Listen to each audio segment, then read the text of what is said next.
Hi good morning. അപ്പോൾ നമ്മുടെ ഇന്നത്തെ റെസിപ്പി എന്ന് പറയുന്നത് എല്ലാ പ്രായക്കാർക്കും എല്ലാ അസുഖങ്ങളുള്ളവർക്കും മീൻസ് ഞാൻ ഉദ്ദേശിച്ചത് ഡയബറ്റിക് ആയിട്ടുള്ള ആളുകൾക്കും കഴിക്കാൻ പറ്റിയ നല്ലൊരു പുഡിങ്ങാണ്. അപ്പോൾ നിങ്ങൾ വിചാരിക്കേണ്ടത് ഡയബറ്റിക് ആയിട്ടുള്ള ആളുകൾക്ക് പുഡിങ് കൊടുത്തിട്ട് ഷുഗർ കൂട്ടാനാണോ എന്നുള്ളത്. ഷുഗർ കൂട്ടാനല്ല, ഷുഗറിന് പകരം നമ്മളിതിൽ വേറൊരു കാര്യമാണ് യൂസ് ചെയ്യുന്നത്. അതിൻ്റെ ഡീറ്റെയിൽസൊക്കെ ഞാൻ ഈ വീഡിയോയിൽ പറയുന്നുണ്ട്. പക്ഷേ ഇതിന് മുന്നേ ഉള്ള ഇന്നലത്തെ വീഡിയോ നിങ്ങൾ കണ്ടിട്ടുണ്ടെങ്കിൽ എന്ത് പ്രോഡക്റ്റാണ്, എന്താണ് അതിൻ്റെ ഡീറ്റെയിൽസ് എന്നുള്ളതൊക്കെ ഞാൻ പറഞ്ഞിട്ടുണ്ട്. അപ്പോൾ എന്തായാലും നിങ്ങൾ ഈ ഒരു വീഡിയോ കണ്ടിട്ട് ഇതുപോലെ ഈ ഒരു പുഡിംഗ് ഒന്ന് തയ്യാറാക്കി നോക്കൂ. ഇതുപോലെ തന്നെ തയ്യാറാക്കണം കേട്ടോ. അത് നമ്മൾ മടി വിചാരിക്കരുത്. എന്താണെന്ന് വെച്ചാൽ ചില കാര്യങ്ങളിൽ നമ്മൾ കുറച്ച് കാര്യങ്ങളൊക്കെ ശ്രദ്ധിച്ചാലേ പുഡിംഗ് നല്ല സോഫ്റ്റ് ആയിട്ട് കിട്ടുള്ളൂ. അപ്പോൾ നമുക്ക് എങ്ങനെയാണ് ഈ ഒരു സോഫ്റ്റ് മിൽക്ക് പുഡിംഗ് തയ്യാറാക്കുന്നത് നോക്കാം. നമുക്ക് നമ്മുടെ ഇൻഗ്രീഡിയൻസ് നോക്കാം. നമ്മളിപ്പോൾ 2 പാക്കറ്റ് പാൽ, അതായത് 1 ലിറ്റർ പാലെടുത്തിട്ടുണ്ട്. അതിലേക്ക് വേണ്ടത് ഒരു 15 ഗ്രാം ചൈന ഗ്രാസ് ആണ് കേട്ടോ. 15 ഗ്രാം ചൈന ഗ്രാസ് 1 ലിറ്റർ പാലിൻ്റെ അളവാണ്. നിങ്ങൾ 1/2 ലിറ്റർ പാലാണ് എടുക്കുന്നതെങ്കിൽ 8 ഗ്രാം ചൈന ഗ്രാസ് എടുക്കാം. പിന്നെ വേണ്ടത് നമുക്ക് വാനില എസൻസ് ആണ്. പിന്നെ ഞാൻ എടുത്തിരിക്കുന്നത് നാച്ചുറൽ സ്വീറ്റ്നർ ആണ്. നാച്ചുറൽ സ്വീറ്റ്നർ എന്ന് പറയുമ്പോൾ ഇത് സ്റ്റീവിയ എന്ന് പറഞ്ഞ ബ്രാൻഡാണ്. അപ്പോൾ ഇതിൻ്റെ ഡീറ്റെയിൽസ് ഒക്കെ നമ്മൾ നേരത്തെ ഒരു വീഡിയോ ചെയ്തിട്ടുണ്ട്. അപ്പോൾ ഞാനിത് ഉപയോഗിച്ചിട്ട് എങ്ങനെയാണ് ഒരു പുഡിംഗ് റെഡിയാക്കുക എന്നാണ് ഇന്ന് കാണിക്കാൻ പോകുന്നത്. അപ്പോൾ നമുക്ക് ആദ്യം ഈ പാല് തിളപ്പിക്കാൻ വെക്കണം. അതുപോലെ തന്നെ നമ്മുടെ ചൈന ഗ്രാസിലേക്ക് കുറച്ച് വെള്ളം ചേർത്ത് ഒന്ന് സോക്ക് ചെയ്യാൻ വെക്കണം. ഒരു 5 മിനിറ്റ് ചൈന ഗ്രാസ് വെള്ളത്തിലൊന്ന് സോക്ക് ചെയ്ത് വെച്ചിട്ട് വേണം നമുക്ക് മെൽറ്റ് ചെയ്തെടുക്കാനായിട്ട്. ചൈന ഗ്രാസ് ഇപ്പോൾ നമുക്ക് ഒരുവിധം എല്ലാ ഷോപ്പുകളിലും കിട്ടുന്നുണ്ട് കേട്ടോ. നമ്മുടെ വീടിൻ്റെ അടുത്തുള്ള ഷോപ്പുകളിലൊക്കെ അവൈലബിൾ ആണ്. അപ്പോൾ നിങ്ങൾ ഇതുവരെ വാങ്ങിച്ചിട്ടില്ലെങ്കിൽ വാങ്ങിച്ചു നോക്കിക്കോളൂ. അത് 100% വെജിറ്റേറിയൻ ആണ്. അപ്പോൾ എന്തായാലും നമുക്ക് ആദ്യം പാല് തിളപ്പിക്കാൻ വയ്ക്കാം. പാല് തിളപ്പിക്കുന്ന പാത്രം ഏറ്റവും ക്ലീൻ ആയിരിക്കണം. ഞാനിപ്പോൾ കറി ഉണ്ടാക്കുന്ന പാത്രത്തിലാണ് പാല് തിളപ്പിക്കുന്നത്. നിങ്ങൾ വേറെ പാത്രത്തിലാണെങ്കിൽ അതിൽ തന്നെ തിളപ്പിച്ചോളൂ.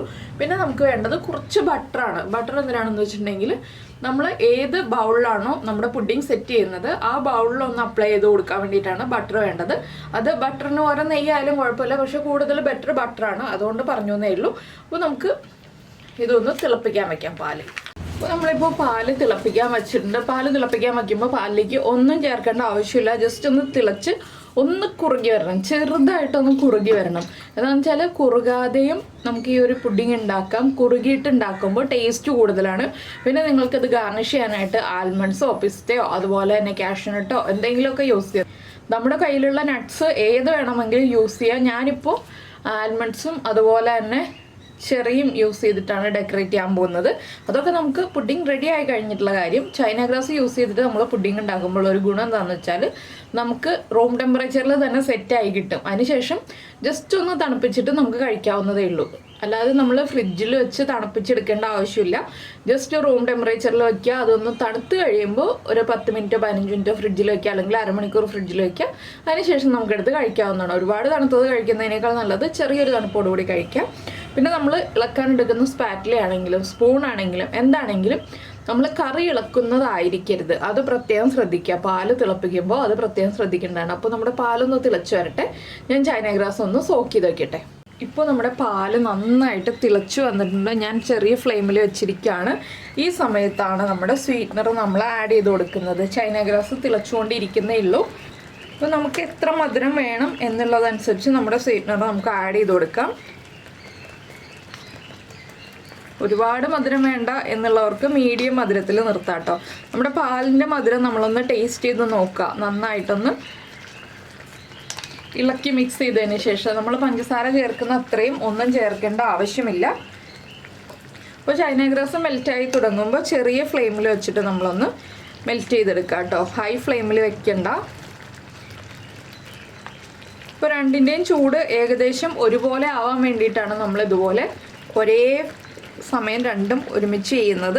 നിങ്ങൾ ചെയ്യുമ്പോഴും 2 ബർണറിൽ വെച്ചിട്ട് തന്നെ ഒരേ സമയം ചെയ്തോളൂ. അപ്പോൾ കറക്റ്റായിട്ട് ചൂട് നമുക്ക് മെയിൻറ്റെയിൻ ചെയ്യാം.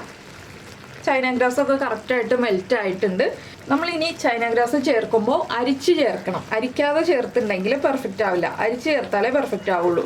എന്താണെന്ന് വെച്ചിട്ടുണ്ടെങ്കിൽ ചില ചെറിയ തരികളുണ്ടാവും. അതുകൊണ്ട് നമ്മളൊരു അരിപ്പയിലൂടെ അരിച്ചിട്ട് ചേർക്കുകയാണെങ്കിൽ ഏറ്റവും പെർഫെക്റ്റ് ആയിരിക്കും. എപ്പോൾ നമ്മൾ ഏത് പുഡിംഗ് ഉണ്ടാക്കുകയാണെങ്കിലും ചൈന ഗ്രാസ് ചേർത്തിട്ട് ഉണ്ടാക്കുമ്പോൾ ഒന്ന് അരിച്ചേക്കുക. അപ്പോൾ നമുക്ക് നല്ല സ്മൂത്ത് ആയിട്ടുള്ള പുഡിംഗ് കിട്ടും. ഇല്ലെങ്കിൽ ആ ചൈന ഗ്രാസിൻ്റെ ചെറിയ പീസുകളൊക്കെ ഉണ്ടെങ്കിൽ നമുക്കത് അത്ര സുഖം തോന്നില്ല. പുഡിങ്ങിൻ്റെ ആ ഒരു സോഫ്റ്റ്നെസ്സും ആ ഒരു സ്മൂത്ത്നെസ്സും ഒന്നും കിട്ടില്ല. ഇപ്പോൾ നമ്മുടെ പാലും തിളച്ചുകൊണ്ടിരിക്കുകയാണ്. ഞാൻ പാലിൻ്റെ ഫ്ലെയിം കുറച്ചിട്ട് ഇതിലേക്ക് ചൈന ഗ്രാസ് ചേർക്കാൻ പോവാണ്. ഫ്ലെയിം ഓഫ് ചെയ്തിട്ടില്ല, രണ്ടും ഫ്ലെയിം ഓൺ ചെയ്ത് തന്നെ വെച്ചിരിക്കുകയാണ്. അപ്പോൾ ഇനി നമുക്ക് ചൈന ഗ്രാസിൻ്റെ ഫ്ലെയിം ഓഫ് ചെയ്യാം. ഇനി നമുക്കിതൊന്ന് അരിച്ച് പാലിലേക്ക് ചേർത്ത് കൊടുക്കാം. പാലിലേക്ക് ചേർത്ത് കൊടുത്തിട്ട് നമ്മളൊന്ന് നന്നായിട്ട് പാല് ഇളക്കി മിക്സ് ചെയ്യാം കേട്ടോ. അതുപോലെ തന്നെ ഈ ചൈന ഗ്രാസും ഒന്ന് ഇളക്കി അരിച്ചെടുക്കാം. വളരെ ഈസി അല്ലേ, അധികം ഇൻഗ്രീഡിയൻസും വേണ്ട, വളരെ എളുപ്പത്തിൽ എല്ലാവർക്കും, ഡയബറ്റിക് ആയിട്ടുള്ള ആളുകൾക്കും അല്ലാത്തവർക്കും എല്ലാവർക്കും ഉപയോഗിക്കാൻ പറ്റിയ ഒരു റെസിപ്പിയാണിത്. അപ്പോൾ നമ്മൾ സാധാരണ മധുരമുള്ള റെസിപ്പീസ് ഉണ്ടാക്കുമ്പോൾ എപ്പോഴും കമൻറ്റ്സ് വരാറുണ്ട്, ഞങ്ങൾ ഡയബറ്റിക് ആണ്, എങ്ങനെ കഴിക്കാനാണെന്നൊക്കെ ചോദിച്ചിട്ട്. അതുകൊണ്ടാണ് നമ്മൾ ഇങ്ങനെ ഒരു റെസിപ്പി പ്ലാൻ ചെയ്തത്. അപ്പോൾ നിങ്ങൾ എന്തായാലും ട്രൈ ചെയ്ത് നോക്കും എന്ന് വിചാരിക്കുന്നു. ഇത് ട്രൈ ചെയ്ത് നോക്കി കഴിഞ്ഞിട്ട് ഇഷ്ടമായി കഴിഞ്ഞാൽ ഒന്ന് കമൻറ്റ് ചെയ്യാൻ മറന്നു പോരുത് കേട്ടോ. ഇത് കണ്ടോ, നമ്മുടെ ചൈന ഗ്രാസ് അരിച്ചെടുത്തിട്ടുണ്ട്. ഇനി നമുക്കിത് നന്നായിട്ടൊന്ന് ഇളക്കിയിട്ട് ഫ്ലെയിം ഓഫ് ചെയ്യാം. അതിന് ശേഷം നമുക്കിതിലേക്ക് നമ്മുടെ വാനില എസൻസ് ചേർക്കാം. വാനില എസൻസ് ഇല്ലയെന്നുണ്ടെങ്കിൽ നമുക്ക് ഏലക്കപ്പൊടി ചേർക്കാം. വാനില എസൻസ് ആണ് കൂടുതൽ ടേസ്റ്റ്. അപ്പോൾ ചൈന ഗ്രാസ് ചേർത്ത് കഴിഞ്ഞിട്ട് ഒരുപാട് സമയമൊന്നും തിളപ്പിക്കേണ്ട ആവശ്യമില്ല. കുറച്ച് സമയം, 1-2 മിനിറ്റ് ഒന്ന് തിളച്ച് വന്നു കഴിയുമ്പോൾ നമുക്ക് ഇതിലേക്ക് വാനില എസൻസ് ചേർത്തിട്ട് അല്ലെങ്കിൽ ഏലക്കാപ്പൊടി ചേർത്തിട്ട് ലാസ്റ്റ് ചേർക്കാൻ പാടുള്ളൂ. അത് രണ്ടിൽ ഏതെങ്കിലും ചേർത്തിട്ട് നമുക്ക് സെറ്റ് ചെയ്യാൻ വയ്ക്കാവുന്നതാണ്. ഒന്ന് റൂം ടെമ്പറേച്ചറിൽ ആയി കിട്ടണം. അത് മാത്രമാണ് നമുക്ക് ഈ ഒരു പുഡിംഗ് കുറച്ച് സമയം എടുക്കുന്ന ഒരു കാര്യം. അപ്പോൾ ഞാനിത് 1-2 മിനിറ്റ് ഇളക്കി കൊടുക്കട്ടെ. അതിന് ശേഷം നമുക്ക് നമ്മുടെ വാനില എസൻസ് ചേർക്കാം കേട്ടോ. അപ്പോൾ ഞാനൊരു 2 മിനിറ്റ് ആയിട്ട് നമ്മുടെ പാല് തിളപ്പിച്ചുകൊണ്ടിരിക്കുകയാണ്. ഇനി നമുക്ക് ഫ്ലെയിം ഓഫ് ചെയ്യാം. ഫ്ലെയിം ഓഫ് ചെയ്തതിന് ശേഷം നമുക്കിതിലേക്ക് 1 ടീസ്പൂൺ വാനില എസൻസ് ചേർത്ത് കൊടുക്കാം. 1 ടീസ്പൂൺ മതി. വാനില എസൻസ് ചേർത്തിട്ട് നന്നായിട്ടൊന്ന് ഇളക്കി മിക്സ് ചെയ്യുക. ഇപ്പോൾ നമ്മുടെ പുഡിങ്ങിൻ്റെ കളർ ചെറുതായിട്ടൊന്ന് ചേഞ്ച് ആയി വരും. എന്താണെന്ന് വെച്ചിട്ടുണ്ടെങ്കിൽ ആ വാനില എസൻസിൻ്റെ കളറും ഫ്ലേവറും ഒക്കെ ആയി വരുമ്പോൾ ചെറുതായിട്ടൊന്ന് കളർ ചേഞ്ച് ആയി വരും. അതുകൊണ്ടാണ് ഞാൻ പിന്നെ വാനില എസൻസ് താല്പര്യമില്ല, വൈറ്റ് കളറിലെ പുഡിങ് തന്നെ വേണം എന്നുണ്ടെങ്കിൽ നമുക്ക് ഏലക്കപ്പൊടി ചേർക്കാമെന്ന് പറഞ്ഞത്. ഇനിയിപ്പോൾ ഇതൊന്ന് ചെറുതായിട്ട് ചൂട് മാറി വരുമ്പോൾ നമ്മൾ ബട്ടർ തടവി വെച്ചിരിക്കുന്ന ബൗളിലേക്ക് നമുക്ക് ഈ ഒരു മിക്സ് മാറ്റാം. അതിനുശേഷം ബാക്കിയുള്ള കാര്യങ്ങൾ ചെയ്യാം. എന്താണെന്ന് വെച്ചിട്ടുണ്ടെങ്കിൽ ഇതിലേക്ക് കുറച്ച് കാര്യങ്ങളും കൂടി ചെയ്യാനുണ്ട്. അപ്പോൾ ഇതുപോലെ ഇടയ്ക്കൊന്ന് ഇളക്കി കൊടുത്തുകൊണ്ടിരിക്കണം കേട്ടോ. ഫ്ലെയിം ഓഫ് ചെയ്താലും ഇടയ്ക്കൊന്ന് ഇളക്കി കൊടുത്തുകൊണ്ടിരിക്കണം. എന്താണെന്ന് വെച്ചാൽ നമുക്കൊന്ന് ഇളം ചൂടായി വരുമ്പോൾ നമ്മുടെ ബൗളിലേക്ക് മാറ്റാൻ വേണ്ടിയിട്ടാണ് നമ്മളൊന്ന് ഇളക്കി കൊടുത്തുകൊണ്ടിരിക്കുന്നത്. അപ്പോൾ ഞാൻ ഈ ബൗളിലേക്ക് മാറ്റിയിട്ട് ബാക്കിയുള്ള കാര്യങ്ങൾ പറയാം. അപ്പോൾ നമ്മൾ നമ്മുടെ ബൗള് ബട്ടറൊക്കെ തേച്ച് റെഡിയാക്കി വെച്ചിട്ടുണ്ട്. ഇനി നമ്മൾ ഇതുപോലത്തെ സ്റ്റീലിൻ്റെ ഒരു അരിപ്പ തന്നെ എടുക്കുക കേട്ടോ. സ്റ്റീലിൻ്റെ അരിപ്പയാണ് ഈ ഒരു പുഡിംഗ് ഒക്കെ ചെയ്യാൻ എപ്പോഴും നല്ലത്. എന്താണെന്ന് വെച്ചാൽ ഇതിൽ ചൈന ഗ്രാസ് പിടിച്ചിട്ടുണ്ടെങ്കിൽ നമുക്ക് നമ്മുടെ സ്റ്റീൽ സ്ക്രബ്ബർ കൊണ്ട് തന്നെ ഉരച്ച് കഴുകി ക്ലീൻ ആക്കി എടുക്കാം. അതുകൊണ്ടാണ് ഞാൻ സ്റ്റീലിൻ്റെ അരിപ്പയെ കുറിച്ച് പറഞ്ഞത്. ഇനി നമുക്ക് നമ്മുടെ പാലിൻ്റെ പുഡിങ്ങിൻ്റെ മിക്സ് ഒന്ന് അരിച്ച് ഈ ബൗളിലേക്ക് ഒഴിച്ചു കൊടുക്കാം. എന്താണെന്ന് വെച്ചാൽ പാടയൊക്കെ ഉണ്ടാവും, അതൊന്ന് പോയി കിട്ടാനാണ് നമ്മൾ അരിച്ചൊഴിക്കുന്നത്.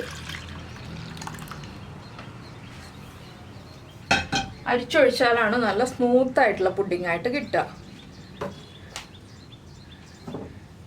അപ്പോൾ നമ്മളൊരു 2 ടേബിൾ സ്പൂണാണ് കേട്ടോ നമ്മൾ സ്റ്റീവിയ ഇതിലേക്ക് ചേർത്തിരിക്കുന്നത്. പഞ്ചസാരയാണെങ്കിൽ അതുപോലെ കൂടിയ അളവിൽ ചേർക്കേണ്ടി വരും. ഇതാവുമ്പോൾ നമ്മൾ ചെറിയ അളവിൽ ചേർക്കുക. ഇനി നമ്മുടെ പുഡിംഗ് ഒന്ന് സെറ്റായി വരട്ടെ. അനക്കാതെ തന്നെ വയ്ക്കുക. റൂം ടെമ്പറേച്ചർ ആവുമ്പോൾ നമുക്കിനി വേറെ കാര്യങ്ങൾ ഇനിയും ചേർക്കാനുണ്ട്.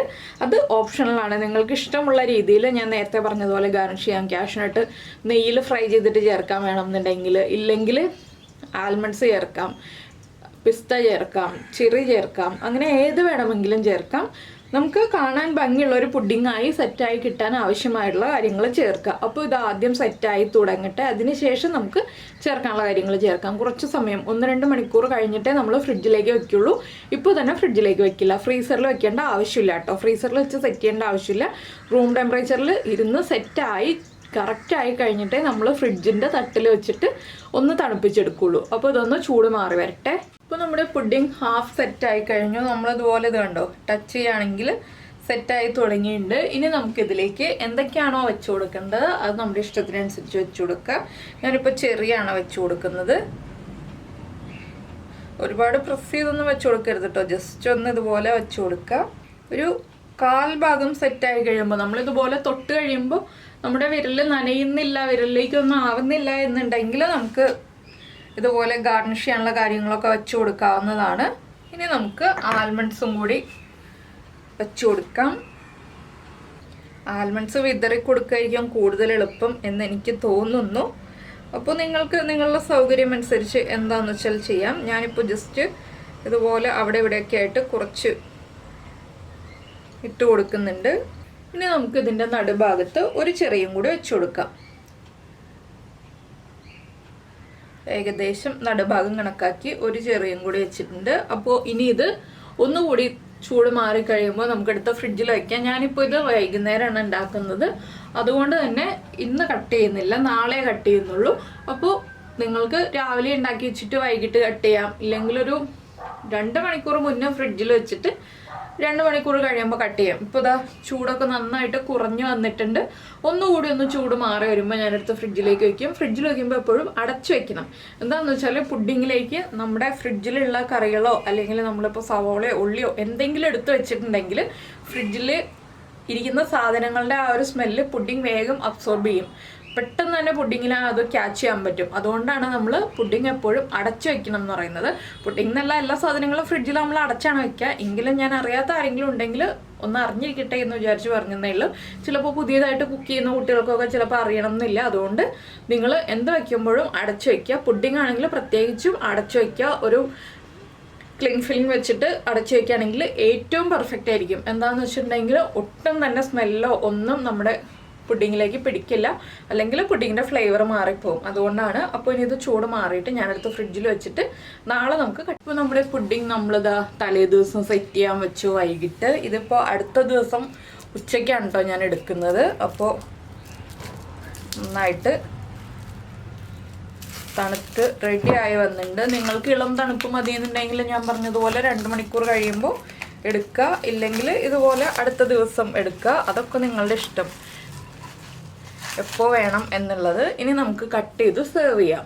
അപ്പോൾ നമ്മൾ നമ്മുടെ പുഡിങ്ങൊക്കെ കട്ട് ചെയ്തെടുത്തിട്ടുണ്ട്. ഇനി നമുക്കിത് ഒരു പ്ലേറ്റിലേക്ക് മാറ്റാം. അപ്പോൾ നിങ്ങൾക്ക് ഈ റെസിപ്പി ഇഷ്ടമായിട്ടുണ്ടെന്നുണ്ടെങ്കിൽ ഉറപ്പായിട്ടൊന്ന് ലൈക്ക് ചെയ്യാനും കമൻറ്റ് ചെയ്യാനൊന്നും മറന്നു പോരുത് കേട്ടോ.